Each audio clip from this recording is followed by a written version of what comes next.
Boa noite, meus amigos, mais uma vez. Vamos ver se agora vai. Eu estava tentando fazer a transmissão antes e acabou dando um problema aqui, então reiniciei tudo. Vamos ver se a conexão fica melhor. Pelo jeito, acho que já está melhor, que eu estou vendo vocês chegando aqui. Eu vou compartilhar no meu perfil também essa transmissão e a gente já vai bater um papo sobre essa situação delicadíssima que o Brasil vive no dia de hoje. Vou explicar até onde eu alcanço o que está acontecendo com o nosso país. Tudo ok agora, né? Vocês estão me dando um feedback aí, eu estou vendo gente escrevendo que está tudo ok, a Milena escreveu que está ok, Francisco também, obrigado. Edna sempre presente, boa noite. Enfim, vamos lá ao assunto, que todo mundo está aflito. O que está acontecendo com o Brasil? O que está acontecendo com o nosso país? Boa noite, Hélio Beltrão. Você também que está aí sempre presente comigo. Muito obrigado. Bom, primeiro a gente tem que pontuar, classificar o que aconteceu hoje. Quem são aquelas pessoas que estavam nas ruas em Brasília? Aquilo não é povo. Aquilo aqui eu não quero atender agora. É militância paga, militância profissional, que foi convocada para ocupar Brasília. Convocada por quem? Aquilo foi convocado por centrais sindicais e movimentos sociais ligados à esquerda, ou seja, toda aquela parafernália, todas aquelas pessoas foram financiadas e levadas por organizações de esquerda para ocupar Brasília. Vocês sabem bem, ir a Brasília é muito caro, Brasília é distante, Brasília eu costumo dizer que é um bunker natural antipovo. Ela foi projetada exatamente para isso, para não sofrer invasões de estrangeiros e nem de brasileiros. Então toda vez que você vê uma manifestação em Brasília que tenha um número significativo ou não, faça um questionamento, porque tem algo sempre por trás. E hoje não foi diferente. Se vocês pesquisarem nos jornais, ontem ou alguns dias atrás, há poucos dias, vocês notarão que houve uma reunião em Brasília da esquerda inteira, onde estava presente Guilherme Boulos, pessoal do PT, Humberto Costa, inclusive o portal Antagonista publicou essa foto hoje à tarde, da esquerda reunida para armar esta invasão a Brasília. E isso aconteceu. A invasão a Brasília aconteceu. Então é um movimento coordenado e até aí não há nenhuma novidade a vocês. O que eu quero avançar vem agora. Mas antes disso, quero agradecer a todos que estão acompanhando, que sempre acompanham essas transmissões, e peço a vocês que compartilhem esta transmissão para que o número de pessoas atingidas por essa transmissão aumente bastante, que a gente tem que levar informação para os nossos amigos. Então, agradeço muito as páginas parceiras, como sempre, Movimento Brasil Livre, a República de Curitiba, as páginas de direita e vocês, indivíduos que estão compartilhando isso. Peço muito que compartilhe, porque é bastante importante. Por que a esquerda fez isso hoje? Gente, eles usam qualquer argumento, previdência, corrupção, qualquer coisa, mas vamos pensar ponto por ponto. O movimento de hoje não é um movimento, uma passeata, uma manifestação reivindicatória. É uma manifestação desestabilizadora.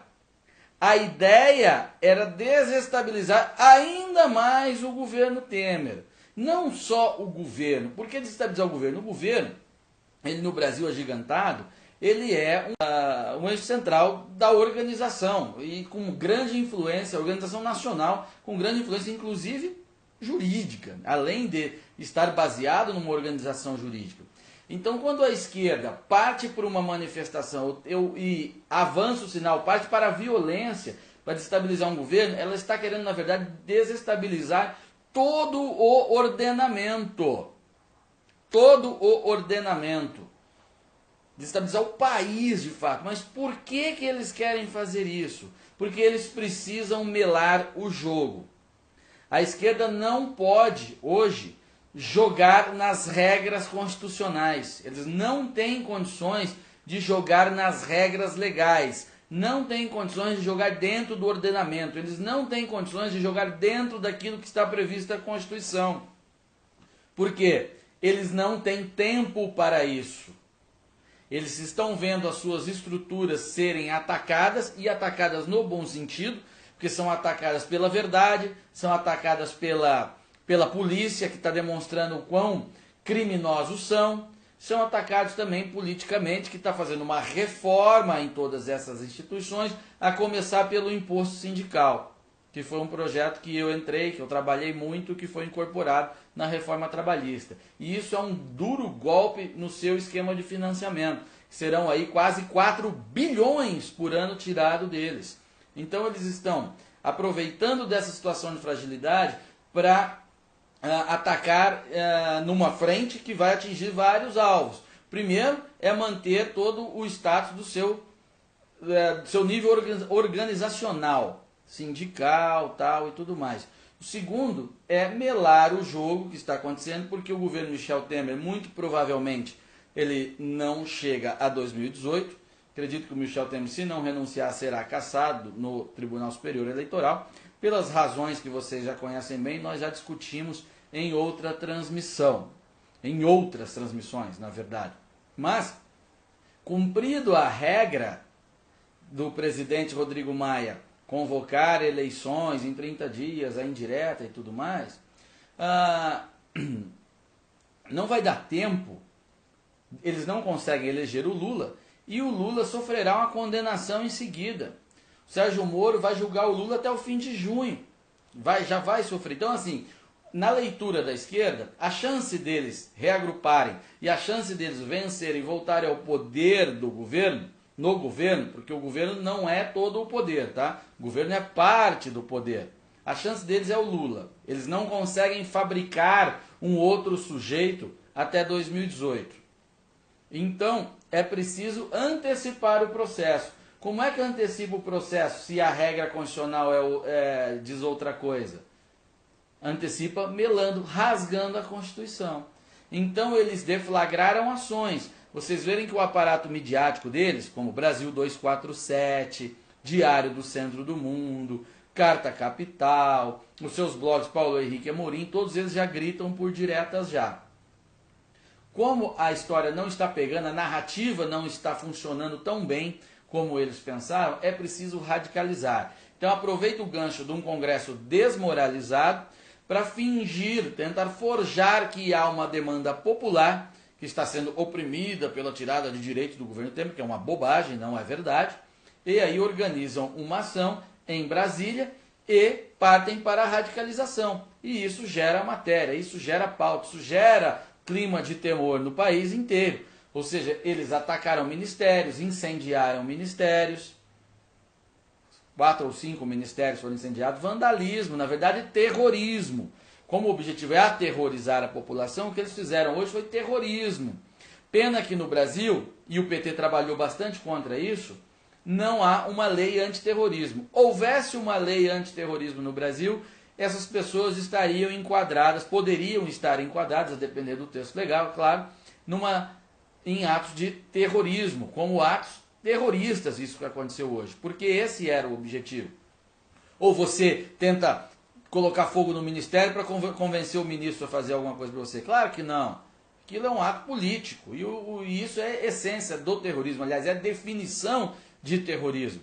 Então já temos uma falha aí. E isso não foi aprovado, uma lei antiterrorista não foi aprovada, exatamente para não tirar o poder de pressão, de manifestação, de violência desses grupos que são criados e dominados pela esquerda. São os braços deles de uso da violência, os braços deles que agem à margem da lei. À margem da lei quem age é o quê? O marginal. É isso que eles são. E colocaram os seus marginais em campo. Então, há este objetivo, tá? Eu vou repetir para que fique bastante claro. Não há reivindicação ali no que estava acontecendo hoje. Há desestabilização. E para barrar essa desestabilização, e aí não a política, mas a ação necessariamente de violência, de incendiar ministérios e do clima de terror, do terror da esquerda, o presidente Michel Temer corretamente, fique claro isso, corretamente convocou as Forças Armadas para fazer a segurança dos ministérios. Porque a polícia de Brasília não estava dando conta, não estava necessariamente preparado para fazer a segurança dos ministérios e também o confronto na rua com os marginais. Então as Forças Armadas, e que fique claro também, não é uma intervenção militar, conforme muitos sonham. Não tem nada a ver com isso e eu vou explicar logo em seguida. O que ocorre é que as Forças Armadas foram convocadas a fazer a segurança dos ministérios, dos prédios mesmo, para que tudo continue a funcionar razoavelmente bem, e dar um mínimo de estabilidade, né? E claro, contrapor o que eles estão fazendo. Se isso interessa ou não à esquerda, eu já chego lá, mas vamos tratar sobre essa história de intervenção militar, o que muitos querem, outros pensam, o que é. Não está acontecendo isso. Não está acontecendo uma intervenção. Tá? Não tem nenhum sentido pensar isso. As Forças Armadas irão às ruas em Brasília fazer segurança dos ministérios a pedido, a convocação, respondendo à convocação do seu chefe supremo, que é o presidente da República. Está fazendo conforme a lei. Está fazendo conforme a definição da Constituição e a lei que regulamenta esta convocação. Ok? Então, muitos intervencionistas, entusiastas do intervencionismo, e aqui eu não estou falando de sentido pejorativo de ninguém, tá? Eu estou tentando explicar. Eles alegam que a intervenção militar seria constitucional e invocam o artigo 142, o artigo 142 da Constituição. Não é verdadeira esta informação. O artigo 142 não diz que uma intervenção militar pode ocorrer conforme uma convocação popular. Não diz isso. Eu vou ler para vocês, inclusive, o artigo 142 da Constituição, para que não haja nenhuma dúvida. Está aqui, ó, artigo 142, prestem atenção. As Forças Armadas, constituídas pela Marinha, pelo Exército e pela Aeronáutica, são instituições nacionais permanentes e regulares, organizadas com base na hierarquia e na disciplina, sob a autoridade suprema do Presidente da República, e destinam-se à defesa da pátria, à garantia dos poderes constitucionais e por iniciativa de qualquer destes da lei e da ordem. Então, veja, as Forças Armadas têm que agir quando são convocados por um dos poderes, né? E a lei também que regulamenta, ela diz o seguinte, que é a lei complementar 97, né, que é de 99. Cadê o texto aqui que eu me perdi? Enfim, em suma é isso, não é constitucional uma intervenção militar por convocação popular, isso não existe, tá? Isso foi construído exatamente para que não haja instabilidade, para que nenhum comando militar que seja desobediente à hierarquia, à disciplina, tome iniciativas baseado numa brecha legal. Então, foi tudo pensado para isso. Então, só há intervenção por convocação de um dos poderes. E aqui, neste momento, o que está acontecendo hoje no Brasil é que as Forças Armadas vão fazer uma ação específica obedecendo à ordem do seu chefe supremo, que é o presidente da República. Ok? O presidente do poder, Rodrigo Maia, também poderia fazer, um presidente do Supremo também poderia fazer. Tá? Mas é por uma questão de sensatez, eles sugeriram ao chefe supremo, Rodrigo Maia sugeriu ao chefe supremo das Forças Armadas, que é o presidente Michel Temer, e ele assim o fez, e as Forças Armadas assim farão e cumprirão a sua missão, como sempre cumprem. Então, calma, alto lá. Isso é o início de uma intervenção? Não acredito nisso. Por quê? O Brasil já sofreu isso? Já. 1964, já aconteceu. Qual é o paralelo da situação de hoje com 64? O paralelo é que a situação política é muito delicada, também a instabilidade, as pessoas não confiam naqueles que estão envolvidos na política, a corrupção, a tudo mais. Qual que é a diferença? Por que que 64 aconteceu e por que agora eu acredito que não vai acontecer e nem deve acontecer? Porque em 64 você tinha uma situação no mundo de bipolaridade, Estados Unidos, União Soviética, ou seja, os Estados Unidos lutavam contra a dominação mundial que era tentada pelos comunistas. E os comunistas tinham como estratégia até também a tomada do poder via luta armada. E a luta armada começou a ser organizada no Brasil. Então, quando o Jean Goulart começou a dar sinais de que tinha, de fato, uma agenda alinhada com o ideário comunista, os militares, fazendo uma análise da situação, notaram claramente que havia ali grupos iniciando treinamento e até já ações de terrorismo e ações de violência, mas, sobretudo, eles entenderam que havia uma parte das Forças Armadas que poderia estar alinhada ao Jean Goulart nessa estratégia. Porque o próprio presidente Jean Goulart, na época, alardeava que ele tinha um dispositivo militar dentro do exército. Entendem isso? O próprio presidente vendia a ideia de que ele tinha militares que seriam rebeldes à instituição, que seriam leais a ele e que dariam poder a ele. O presidente falava isso.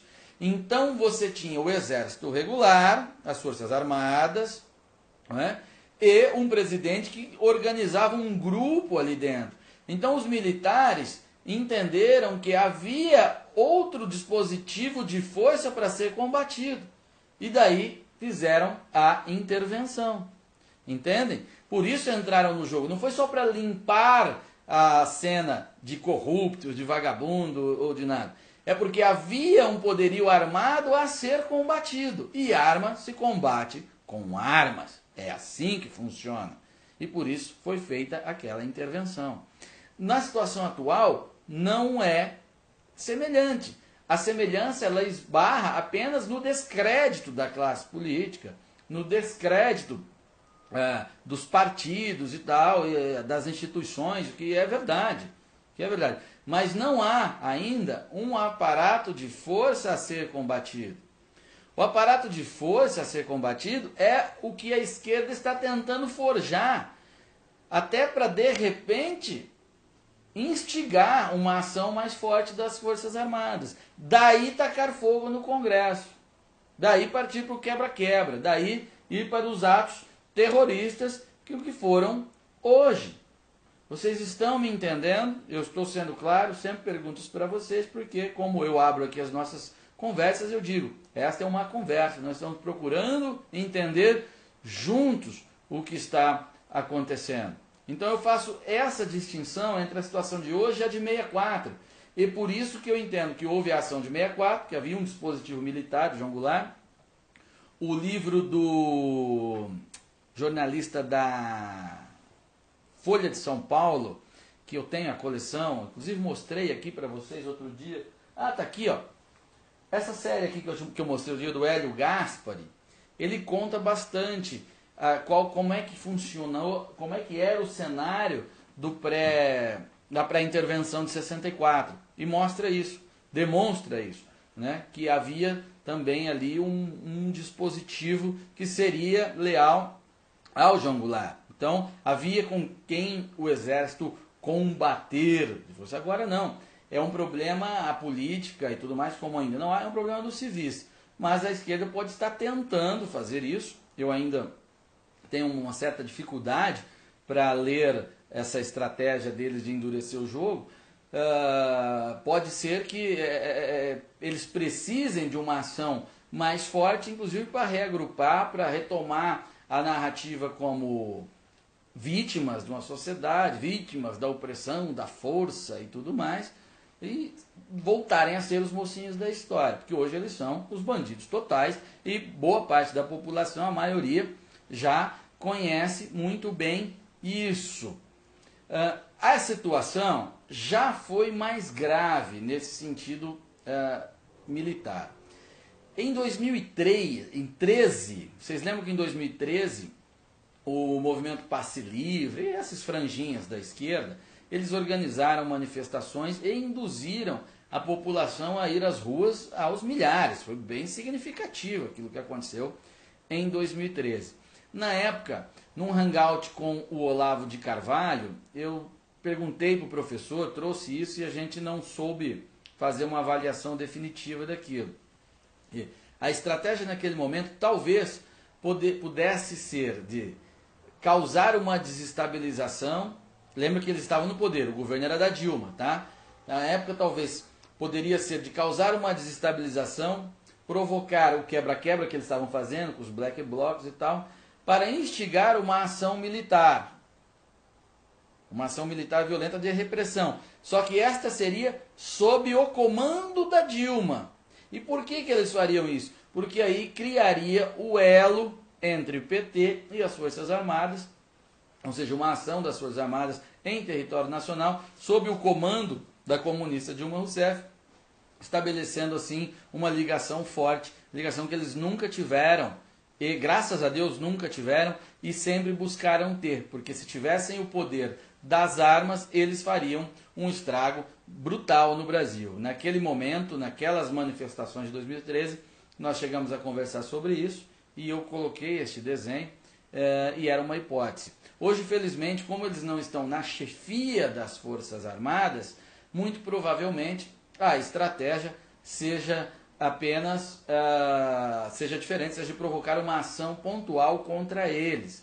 Né? Porque, como o Temer, eles acusam o Temer de golpista, quem é aliado do Temer de golpista, talvez uma ação das Forças Armadas contra eles, ou seja, uma ação de força, vá caracterizando isso, esta história que eles tentam contar, fortalecendo a sua narrativa e posando de vítima, e aí podem angariar apoio da população de bem, a população não engajada politicamente, para impor a sua estratégia de zerar o jogo, entre aspas, zerar o jogo, e convocar eleições diretas.